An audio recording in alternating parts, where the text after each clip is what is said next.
Hello guys, today we're going to be reading You Are There, Pearl Harbor, December 7th, 1941 by Donna Herrick Rice. So this book is going to give us more information about Pearl Harbor, which was the place in which the Japanese attacked Americans and brought them into the World War. So make sure you label your paper like such. Go ahead and pause the video if you need to, but we're doing pages 4 and 5, 6 and 7, and 8 and 9.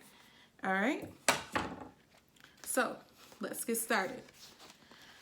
Here's the page, and this is like an aerial view of Pearl Harbor here. All right, let's get started. December day in Hawaii.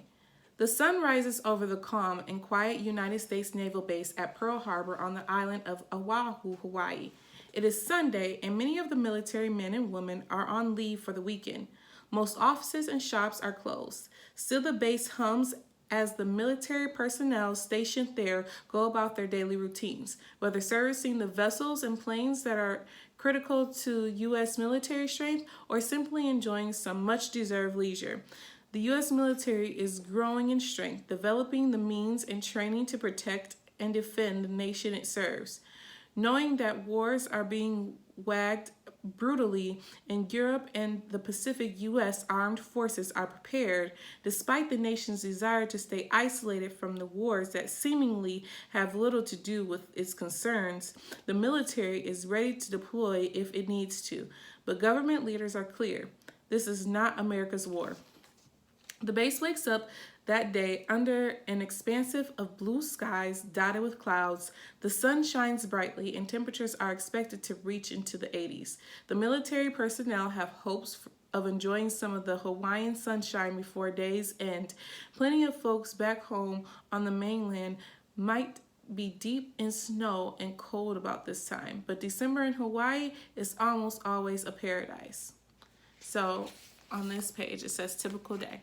Former Navy Captain Douglas Phillips, who was stationed at Pearl Harbor during the attack, later recounted, "I remember very well what I was doing that morning. It was my first day aboard. It was a beautiful sunny day. I was up and had breakfast, first one in the wardroom. Then I was on deck admiring the scenery and was pretty happy." So it says, at service on December 7th, 1941, 17,567 men and 234 women were stationed at Pearl Harbor. Of the women, 200 were nurses. So go ahead and pause the video. Right there, I want you to tell me what you think the topic was and what the author's point of view was on that topic.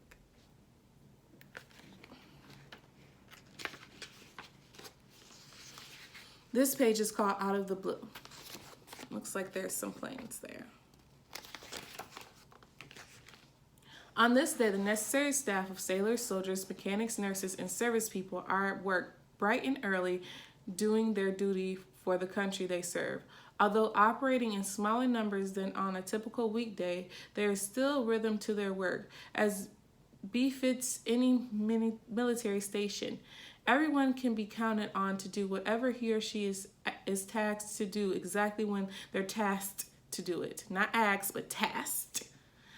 In the military, you can rely on people and systems operating as expected. It is fundamental and essential. The men and women at Pearl Harbor certainly know this is to be true.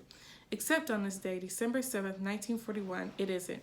An unexpected sound breaks through the familiar clans and hums of the station. It is the sound of engines in the air coming in fast and low. The engines grow louder and louder until, dropping from the blue, a swarm of Japanese fighter planes thunder across the sky and, without warning to the people of Oahu, rain destruction on Pearl Harbor. So it says, spy Tokyo Yasuoka, a Japanese spy who was reported from Hawaii while posing as a diplomat. Through telegraph codes, he advised that the morning on December 7th would be an ideal time to attack, since many ships and planes would be docked and grounded at the harbor, and destroying them, Japan hoped to cripple the U.S. military. Detected but mistaken. A radar system with cutting-edge technology was newly in place at Opana Point on the north shore of Oahu. The radar did what it was supposed to do, detect the income of planes. However, they were mistaken for American planes. An Army lieutenant who was notified of the sight told the privates on duty, well, don't worry about it. All right, well, go ahead and pause the video there. Tell me what you think the topic was and the author's point of view.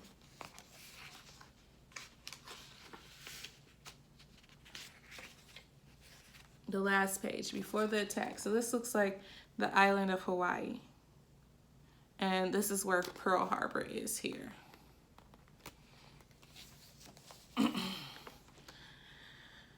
Let's push pause here.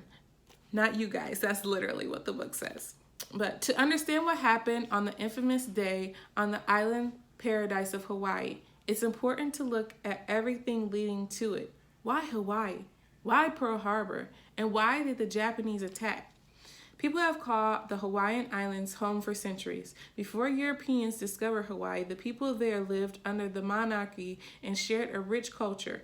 Traditional stories offer many explanations for how the islands were formed and how life evolved. One story is of the goddess Kapakupama, who is said to protect Pearl Harbor. She was born human but transformed into a shark. She and her son, Kakuaka, lived, and I'm doing the best I can with these names, lived in a cave in the harbor to protect the people and sea life from dangerous invaders. The harbor was known as Waimami, Water of Pearl, and was sometimes called Pahalua, Long Hill, until the 20th century when industrialization took root. It was rich with oysters and pearls. In 1778, Captain James Cook of Britain sailed past the harbor, leaving it undisturbed. But in 1793, Captain William Brown sailed into the harbor on the Butterworth. He named the port Fairhaven. So it says about Hawaii here at this little caption. Hawaii's is a string of islands created through the volcanic activity. The islands offer rich farmland, lush vegetation, an abundant supply of fish, and year-round pleasant weather. All their ingredients for a perfect place to live. In August 1959, Hawaii became the 50th state of the United States. And then a small little excerpt here, Okina. In the Hawaiian language, there's a letter that looks similar to an apostrophe. This is called okina. The okina indicates the glottal stop or brief pause. Think of the word uh-oh and break up the syllables is a glottal stop. All right, well, go ahead and tell me what you think the topic of that page was and the author's point of view. I'll give you a hint. It may have something to do with history. So that concludes ELA for today, guys. Go ahead and take a picture and send it to me. All right, one more day this week.